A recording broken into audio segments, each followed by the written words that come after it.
Welcome students in this video. आज हम लोग आप लोगों से nature and significance of management के टॉपिक में आज हम लोग चर्चा करेंगे। आज डिस्कस करेंगे नेचर ऑफ मैनेजमेंट के बारे में। तो जैसे कि नेचर ऑफ मैनेजमेंट के बारे में आप लोग जानते ही हैं कि नेचर ऑफ मैनेजमेंट यानी कि जो मैनेजमेंट है उसका किस तरीके का स्वभाव होता है, क्या प्रकृति होती है उसकी। तो कुछ विद्वानों का मानना है, कुछ जो प्रोफेसर्स हैं वो लोग इसको साइंस के तौर पे, कुछ लोग इसे आर्ट्स के तौर पे, और अब जो नया कॉन्सेप्ट आया है उसके अकॉर्डिंग इसे प्रोफेशन के तौर पे माना जाता है। दरअसल साइंस हो या आर्ट्स के तौर पे हो या प्रोफेशन के तौर पे हो, हमको मैनेजमेंट की तुलना जब इन पॉइंट्स के आधार पे करते हैं, साइंस के जो लक्षण जो होते हैं, जो सिम्टम्स होते हैं उनके बेसिस पर, या आर्ट्स के जो सिम्टम्स होते हैं उनके बेसिस पर, जब हम लोग इसको कंपैरिजन करते हैं तो जो हमें चीज़ें समझ में आती हैं और जो उस पे कंक्लूजन निकलेंगे उन्हीं के आधार पे, उन्हीं के बेसिस पर हम लोग ये समझ सकते हैं कि ये मैनेजमेंट साइंस होता है या आर्ट होता है या प्रोफेशन होता है। अब इनको हम समझने के लिए उनकी जो हमारे मैनेजमेंट के जो डिफरेंट ओपिनियन होते हैं, जो डिफरेंट हमारे जो जैसे कि साइंस है या आर्ट्स है या प्रोफेशंस हैं, उनकी जो बेसिक सिम्टम्स हैं उनके साथ में अगर हम इनको मैच करते हैं, अगर वो सारे मैच करते हैं उसी तरीके से उनकी जो करेक्टरिस्टिक्स हैं उनके साथ, उनके जो फीचर्स हैं, साइंस के जो फीचर्स हैं उसके साथ में अगर मैनेजमेंट के फीचर्स मैच करते हैं, तो हम कहेंगे कि मैनेजमेंट एज ए साइंस है। इसी तरीके से जो कैरेक्टरिस्टिक्स है हमारे आर्ट्स के, अगर उनके साथ में मैनेजमेंट के जो कैरेक्टरिस्टिक्स हैं वो मैच करते हैं तो हम तो कहेंगे ये आर्ट्स है। इसी तरीके प्रोफेशंस के जो कैरेक्टरिस्टिक्स होते हैं अगर वो मैनेजमेंट के कैरेक्टरिस्टिक्स के साथ में मैच करते हैं या तो हम उनको प्रोफेशन के तौर पे कह सकते हैं। तो आज की इस वीडियो में हम यही जानेंगे कि मैनेजमेंट आखिर जो मैनेजमेंट है उसका बेसिक कॉन्सेप्ट जो है वो साइंस के तौर पे चलता है या आर्ट्स के तौर पे चलता है या प्रोफेशन के तौर पे माना जाता है। इसके बारे में हम लोग इसमें डिस्कस करेंगे। दरअसल जो ये टॉपिक है, ये सीबीएसई जो पेपर्स होते हैं उन पेपर्स में भी इसके बारे में कई शॉर्ट क्वेश्चंस जो आजकल एमसीक्यू बेसिस में आते हैं, या आजकल जो नया पैटर्न जो सीबीएसई बोर्ड का आया है उसके अकॉर्डिंग जो आपके जो ऑब्जेक्टिव बेसिस के या थ्योरेटिकल बेसिस में जो क्वेश्चंस आते हैं जिसमें केस स्टडीज हैं, तो उनमें हम जब इनके क्वेश्चंस को जाते हैं तो उसको सॉल्व करने में थोड़ा हमें जब इनके क्राइटेरियाज के बारे में क्लेरिफाई होगा, तभी हम चीज़ों को अच्छी तरीके से उन क्वेश्चंस को हम सॉल्व कर सकते हैं। तो सबसे पहले चले कि चलते हैं management as an science. First point है मैनेजमेंट एज एन साइंस। तो साइंस है क्या, पहले तो हम साइंस के बारे में समझें। दरअसल साइंस जो होती है एक सिस्टमेटिक बॉडी ऑफ नॉलेज है। सिस्टमेटिक बॉडी ऑफ नॉलेज का मतलब है कि जो साइंस में जो जो अवेलेबल जो स्टडी मटेरियल्स होता है उसका एक सिस्टमेटिक वे, एक उनका एक व्यवस्थित क्रम होता है, और उसके आधार पे हम उन चीज़ों के बारे में जानते हैं। ठीक मैनेजमेंट में भी कुछ इसी तरीके से सिस्टमेटिक बॉडी ऑफ नॉलेज के लक्षण पाए जाते हैं। तो दोनों चीज़ें जब एक जैसी होती हैं तो मैनेजमेंट भी में भी सिस्टमेटिक बॉडी ऑफ नॉलेज है और साइंस में भी सिस्टमेटिक बॉडी ऑफ नॉलेज होती है, इसलिए हम कह सकते हैं कि दोनों लोग चीज़ें जो हैं एक तरीके से मैनेजमेंट भी साइंस के तौर पे माना जाता है। दूसरी चीज आती है scientific principles are derived on the basis of logical and scientific observation. Science में कोई भी प्रिंसिपल्स, कोई भी थ्योरी, कोई भी जो लॉ बनता है वो कहीं ना कहीं किसी एक्सपेरिमेंट्स के बेसिस पर, उन पे किए गए उन प्रिंसिपल्स पर, जो बेसिस पर जो आपके ऑब्जर्वेशंस होते हैं, एक्सपेरिमेंट्स के जो ऑब्जर्वेशंस होते हैं उनके बेसिस पर एक थ्योरी जो बन के आती है, उस थ्योरी को हम उसको एक प्रिंसिपल के रूप में के नाम से जानते हैं। ठीक मैनेजमेंट में भी क्या है, मैनेजमेंट में भी एक्सपेरिमेंट्स होते हैं। दरअसल मैनेजमेंट जो होता है ह्यूमन बिहेवियर पर डिपेंड करता है।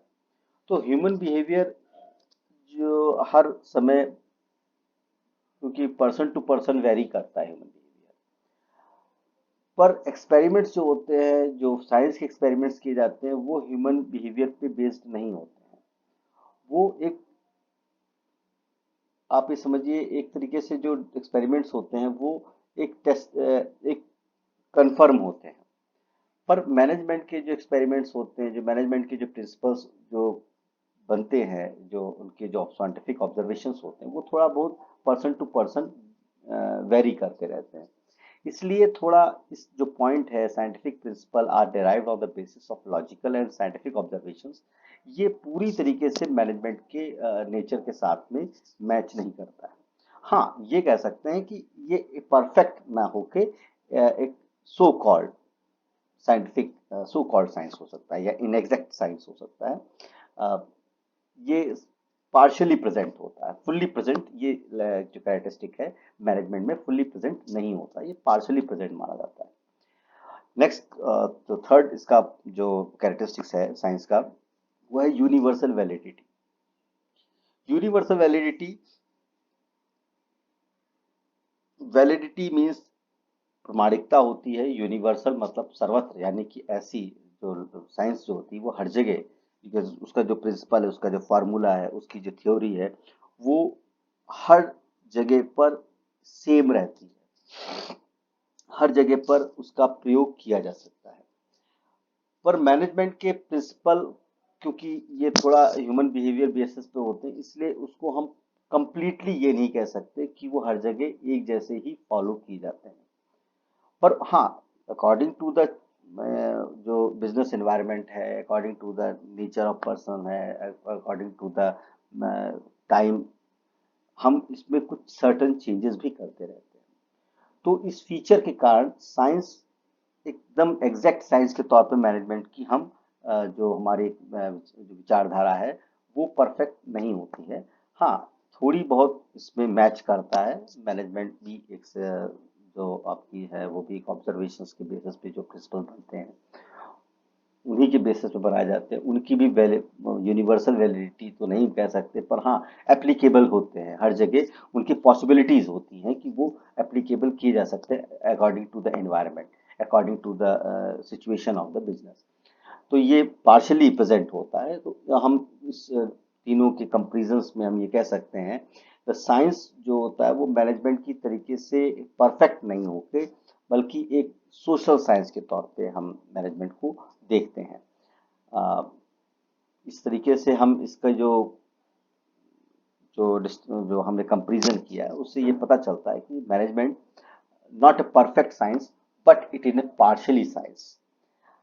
नेक्स्ट पॉइंट आता है management and as art. Art मतलब होता है कौशल। आर्ट का अगर हम हिंदी में समझें तो कौशल होता है। जैसे कि चित्रकार जो है, एक चित्रकार अपनी पहली बार जब कोई कलाकृति बनाता है तो उसमें कुछ कमियां रहती हैं, पर धीरे धीरे लगातार उसकी जो रेगुलर प्रयासों से क्या होता है, उसमें उसकी आर्ट में धीरे धीरे एक फाइननेस, यानी कि उसमें कुशलता बढ़ती जाती है। मैनेजमेंट भी उसी तरीके से है। अब कैसे इसके लक्षण देखते हैं, पहले तो हम समझे कि आर्ट्स के लक्षण क्या होते हैं। आर्ट्स भी एक सिस्टमैटिक बॉडी ऑफ नॉलेज है, ये एक पर्सनलाइज्ड एप्लीकेशन है। थर्ड आता है ये based on practice and creativity. ये तीन बेसिक पॉइंट्स होते हैं आर्ट्स के लिए, जो उसमें आर्ट्स में हम समझ सकते हैं। एक तो ये ज्ञान होना चाहिए, एक सिस्टमैटिक बॉडी ऑफ नॉलेज होता है। दूसरा, उसको प्रयोग करने की जो व्यक्ति की तरीके हैं उस पर निर्भर करता है। और तीसरा है लगातार नियमित, अगर हम किसी कलाकार प्रयास करते रहते हैं तो उससे क्या होता है, उसके अंदर योग्यताएं बढ़ती जाती हैं।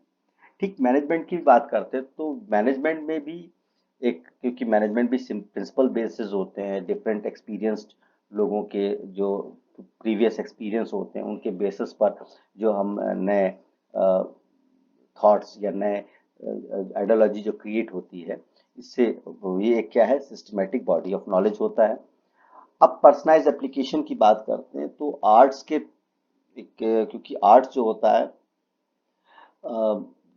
हर आर्टिस्ट अपनी स्किल के अकॉर्डिंग अपनी जो उसका जो नॉलेज है उसको एप्लीकेशन करता है। जिस तरीके से एक संगीतकार जो होता है वो अपने सुर राग विभिन्न प्रकार के जो संगीत के जो उसके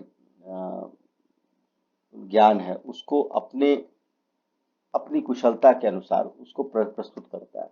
ठीक इसी तरीके से एक कुशल मैनेजर जो होता है वो मैनेजमेंट के जो उसकी जो नॉलेज है उसको अपने कुशलता के आधार पे उसका प्रयोग करता है। तो दोनों चीजों में ये हम कह सकते हैं कि समानताएं पाई जाती हैं। व्यक्ति की अपने जो कुशलता है उसके आधार पर मैनेजमेंट का प्रयोग करता है। तो ये दोनों जो सिस्टमैटिक बॉडी ऑफ नॉलेज और पर्सनलाइज एप्लीकेशन ये दोनों आर्ट्स में भी ये कैरेक्टरिस्टिक प्रेजेंट पाया जाता है और साथ साथ में मैनेजमेंट में भी ये कैरेक्टरिस्टिक प्रेजेंट पाया जाता है। थर्ड पॉइंट आता है based on practice and creativity. एक जिस तरीके से कलाकार अपनी जो उसकी कला की कौशल है उसको लगातार प्रयास करते करते उसमें एक नए नए एक्सपेरिमेंट्स को नए नए तरीकों को प्रयोग करता है जिससे क्रिएटिविटी जिसे कहते हैं, जिसके कारण क्या होता है उसकी जो कलाकृतियां हैं वो और अच्छी और दिन पर दिन उसमें सुधार होता रहता है और एक तरीके से क्या परफेक्शन ला पाता है। ठीक इसी तरीके से मैनेजर्स को भी मैनेजमेंट की जो प्रैक्टिस है जो मैनेजमेंट की जो रिक्वायर स्किल्स होती है उनको लगातार यूज करके लगातार टाइम टू टाइम उसमें नए नए आइडियोलॉजीज को अडॉप्ट करके नई नई एक्सपेरिमेंटल चीज़ों को ह्यूमन बिहेवियर के अकॉर्डिंग उसके टाइम के अकॉर्डिंग उसके बिजनेस एनवायरनमेंट के अकॉर्डिंग उसमें कुछ नयापन करता रहता है, जिसके कारण उसमें भी एक उसके जो जो मैनेजमेंट का जो तरीका है उस मैनेजर का मैनेजमेंट उसमें भी इम्प्रूवमेंट आता है जिससे उसकी मैनेजरल स्किल्स अच्छी तरीके से इफेक्टिव और एफिशिएंट बनती जाती है। तो ये भी जो कैरेक्टरिस्टिक है वो मैनेजमेंट के में आर्ट्स की जो कैरेक्टरिस्टिक्स है वो मैनेजमेंट के कैरेक्टर्स से साथ में मैच करती है, जिसके कारण हम ये कह सकते हैं कि मैनेजमेंट एक तरीके से आर्ट्स है। आर्ट्स का मतलब मैनेजमेंट एक ऐसी कला है जिससे हम व्यक्तियों से, क्योंकि management is an art of getting the things done by others, ये कहा जाता है management as an art of getting the things done by other, यानी कि मैनेजमेंट एक ऐसी कला है जिससे हम खुद ऐसे चीजों को ऐसे प्रयासों को करते हैं ऐसे एफर्ट्स करते हैं ताकि दूसरे लोगों से हम उस जो हम चाहते हैं वैसा वो काम करें। ये एक ऐसी कला है। तो हम उपरोक्त जो हम लोगों ने जो डिस्कस किया है उससे पता चलता है कि ये मैनेजमेंट जो है एक तरीके से आर्ट है। नेक्स्ट आता है point management as a profession. Profession तो आप लोगों ने लास्ट ईयर जो आपके 11th क्लास में था प्रोफेशन के बारे में काफी कुछ पढ़ा था आप लोगों ने। प्रोफेशन में आपने देखा था उसकी जो बेसिक कैरेक्टरिस्टिक्स होते हैं वो क्या होती है, एक defined well defined body of knowledge होता है, रिस्ट्रिक्टेड एंट्रीज होती हैं, सर्विस मोटिव होता है, कोड ऑफ कंडक्ट पाया जाता है, प्रेजेंस ऑफ प्रोफेशनल एसोसिएशंस होते हैं। ये के बेसिक प्रोफेशंस के हमारे क्या होते हैं, ये उसकी कैरेक्टरिस्टिक्स हैं। मैनेजमेंट के तौर पे अगर हम बात करते हैं, मैनेजमेंट की अगर हम कंपैरिजन करते हैं प्रोफेशन के साथ में, तो हम कुछ चीजें जो है आपके प्रोफेशंस की जो कैरेक्टरिस्टिक्स हैं वो मैनेजमेंट में पाए जाते हैं, पर कुछ चीजों में अभी भी लैक है, जिसके कारण अभी भी मैनेजमेंट जो है वो कंप्लीट प्रोफेशन के तौर पे नहीं कहा गया है। कुछ चीजें अभी इसको कैसे डिफाइन करते हैं इसको समझिए जरा। प्रोफेशन जैसे कि आप लोग जानते हैं कि प्रोफेशन जो होता है हर प्रोफेशन जो होता है एक practice of systematic body of knowledge होता है जो हमें उस स्पेशल जो डिफाइंड नॉलेज है उसके अकॉर्डिंग हम प्रोफेशंस को अडॉप्ट अपने प्रोफेशंस के अकॉर्डिंग जो गोल्स होते हैं उनको हम गेन कर पाते हैं। मैनेजमेंट में भी ये एबिलिटी पाई जाती है, इसमें भी सिस्टमैटिक बॉडी ऑफ नॉलेज होता है और उस सिस्टमैटिक बॉडी ऑफ नॉलेज उस well defined body of knowledge को हम यूज करके मैनेजर्स अपने डिफाइंड गोल को अटेन करते हैं। तो इस तरीके से इसे जो ये कैरेक्टरिस्टिक्स है ये प्रेजेंट होता है, मैनेजमेंट में प्रेजेंट पाया जाता है, प्रोफेशंस में भी पाया जाता है। सेकेंड पॉइंट आता है restricted entry. The restricted entry का मतलब है यहाँ पे कि प्रोफेशंस जो होते हैं उसके लिए, जैसे कि आपने देखा होगा डॉक्टर बनना है तो डॉक्टर बनने के लिए कुछ सर्टन एग्जामिनेशंस होते हैं, कुछ डिग्रीज होती हैं, उनको अचीव करने के लिए आप डिफरेंट टाइप की जो उसके कॉम्पिटिटिव पेपर्स होते हैं उनको क्वालिफाई करके एक सर्टेन टाइम पीरियड की पढ़ाई करने के बाद में आप उस चीज़ को एक्वायर करते हैं। पर मैनेजमेंट के लिए अभी तक कोई ऐसी लीगल रिस्ट्रिक्शंस ऑफ अपॉइंटमेंट अभी नहीं हमारे देश में लागू की गई हैं। पर हाँ, धीमे धीमे इन चीज़ों को लागू किया जा रहा है, जैसे कि जो उसकी एजुकेशनल क्वालिफिकेशन के बारे में है। अब बहुत सी कंपनीज जो हैं इसमें एक पर्टिकुलर मैनेजर्स के अपॉइंटमेंट के लिए, एक पर्टिकुलर पोस्ट के अपॉइंटमेंट के लिए वो चाहते हैं कि वो एक systematic defined knowledge, body of knowledge वाले बंदे को अपॉइंट करें। तो ये अभी ये जो कैरेक्टरिस्टिक्स है ये अभी कंप्लीटली प्रेजेंट नहीं है हमारे मैनेजमेंट में। तो इसलिए हम इसको अभी थोड़ा इसमें मतलब विवाद है, कई तरीके कॉन्फ्लिक्ट्स हैं। कुछ लोग एक्सपीरियंस बेस पे ले लेते हैं, कुछ लोग कहते हैं नहीं, बंदा जो है हम अगर मैनेजर के तौर पे एज ए पोस्ट पे हम किसी को मैनेजमेंट पे हम उसको अपॉइंट कर रहे हैं, मैनेजर वर्क पे अपॉइंट कर रहे हैं, तो उसके लिए उसके पास वेल डिफाइंड नॉलेज होनी चाहिए। और कुछ कॉन्फ्लिक्ट्स ऐसे भी हैं कि कुछ लोगों का मानना ये होता है कि नहीं, वहाँ पे उसकी एक्सपीरियंस, भले वो नॉलेज को उस पर्टिकुलर डिग्री को एक्वायर ना रखता हो, पर उसके पास एक्सपीरियंस बेस पर उसको उसके जो प्रीवियस पास्ट जो एक्सपीरियंस हैं उनके बेसिस पर उसको ले लिया जाता है। तो इसलिए अभी इसके भी ये बारे में कोई कंफर्म फीचर्स अवेलेबल्स नहीं आ पाते हैं, तो इसलिए थोड़ा ये प्रॉब्लम क्रिएट करता है। नेक्स्ट आपके सामने आता है ये एसोसिएशंस की, सर आपके आता है professional presence of professional associations के बारे में बात करते हैं।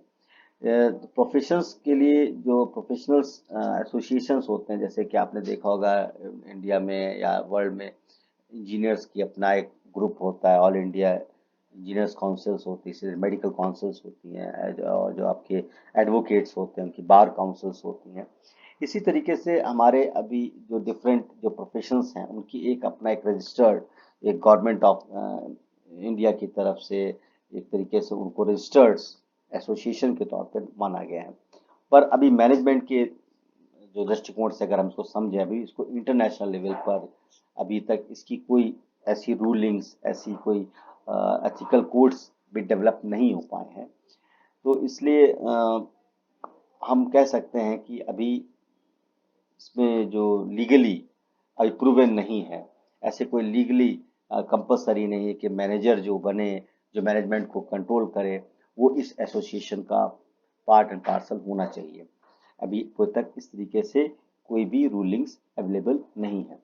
सो हम ये कह सकते हैं कि प्रेजेंटली आज के समय में हम ये कह सकते हैं कि प्रोफेशन के जो फीचर्स हैं वो भी मैनेजमेंट में कंप्लीटली प्रेजेंट नहीं है। पर हाँ, समय के अनुसार धीरे धीरे जो है कुछ टाइम पर ये सारे जो उसके जो एसोसिएशंस के जो लीगली उसका एक स्टेटस होगा, मैनेजमेंट के भी एसोसिएशंस का एक लीगली स्टेटस होगा, इन फ्यूचर में होगा।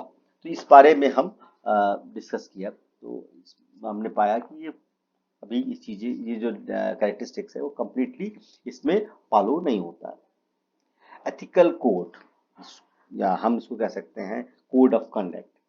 तो कोड ऑफ कंडक्ट का मतलब है कि जो हर कोई प्रोफेशंस, जो ऑर्गेनाइजेशंस होती हैं, प्रोफेशनल ऑर्गेनाइजेशन होती हैं, उनके कुछ रूलिंग्स होते हैं, वो कहीं ना कहीं किसी उनके एक रूलिंग्स हैं, वो कहीं ना कहीं लीगल प्रेजेंस दिखाती हैं। पर मैनेजमेंट में अभी जो मैनेजमेंट का जो प्रोफेशनल स्ट्रक्चर है, अगर मैनेजमेंट को हम प्रोफेशन के साथ में कंपेरिजन करते हैं, तो हम ये पाते हैं कि इसमें अभी ऐसी कोई, क्योंकि अभी हमारे पास इसका कोई एसोसिएशन नहीं है, तो कोई एसोसिएशन नहीं है तो उसका कोई रूलिंग नहीं है, ruling means code of conduct नहीं है। तो ये भी जो फीचर है ये भी नहीं प्रेजेंट पाया जाता है मैनेजमेंट में। पर हाँ, इन फ्यूचर में इट विल बी सर्टन, इसकी भी कुछ legally proven code of conduct available होंगी, और तब जाके हम इसको हम कह सकते हैं कि मैनेजमेंट भी एज ए प्रोफेशन के तौर पे होगा। पर हाँ, अभी हम ये इतना मानते हैं कि सीमित समय में, आने वाले समय में ये मैनेजमेंट भी जो है वो एक उस रास्ते पर है, मैनेजमेंट उस रास्ते पर है कि आगे भविष्य में इसको भी प्रोफेशन के तौर पे अडॉप्ट किया जा सकता है। But now, in this present time, it will be not be as completely as a profession, but it is in partially. तो कैसा डिसीजन इस पूरे जो अपने लोगों ने आपने डिस्कशन किया, इस डिस्कशन से हम लोग यही कंक्लूजन निकलता है कि मैनेजमेंट में साइंस के पार्शली कैरेक्टरिस्टिक पाए जाते हैं, आर्ट में फुल्ली कैरेक्टरिस्टिक पाए जाते हैं, और प्रोफेशंस में अभी बहुत कुछ जो प्रोफेशंस के कैरेक्टरिस्टिक्स हैं वो अभी मैनेजमेंट के में नहीं पाए जाते हैं। तो अब आज के जो समय में भारत में जो इंडिया में अभी ये फुल फ्लेज, ना तो हम इसको फुल फ्लेज प्रोफेशन कहेंगे, ना ही इसको हम फुल फ्लेज साइंस कहेंगे। हाँ, बेसिकली इसको हम फुल फ्लेज आर्ट्स के तौर पे जरूर मान सकते हैं, पर भविष्य में ये फुल फ्लेज प्रोफेशन के तौर पे सामने जरूर आएगा। ये था हमारे आज के इस वीडियो का concept. Thank you for listening.